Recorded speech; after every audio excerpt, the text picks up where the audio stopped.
টলিউডে বিষাদের ছায়া, না ফেরার দেশে চলে গেলেন জনপ্রিয় অভিনেতা রাহুল বন্দ্যোপাধ্যায়। বয়স হয়েছিল মাত্র ৪২ বছর।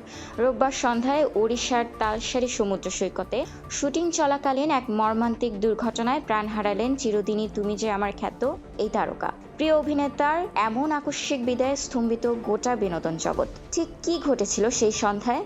জানা গেছে, পশ্চিমবঙ্গ ওড়িশার সীমান্তবর্তী তালসারি সৈকতে ভোলে বাবা পার কারেগা ধারাবাহিকের শুটিং করছিলেন রাহুল।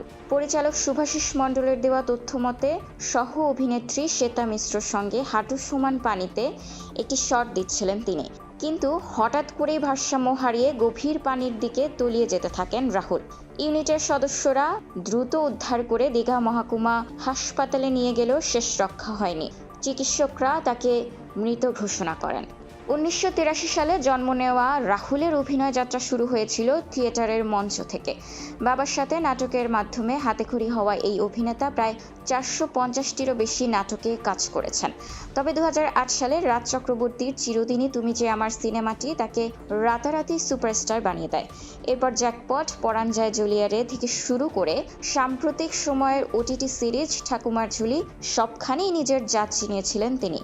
ব্যক্তি জীবনে অভিনেত্রী প্রিয়াঙ্কা সরকারের সাথে বিবাহ বন্ধনে আবদ্ধ হয়েছিলেন তিনি। তাদের একটি সন্তানও রয়েছে।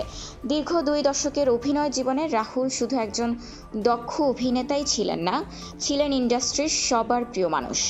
আইপিএলের উন্মাদনার মাঝেই আসা এই দুঃসংবাদে স্তব্ধ হয়ে গেছে টলিউড পাড়া। সহকর্মী থেকে ভক্ত সবার মনেই এখন একটাই প্রশ্ন, কেন এমন অকাল প্রয়াণ? পর্দার সেই চনমনে রাহুল আর নেই, রয়ে গেছে তার অনবদ্য সব কাজ।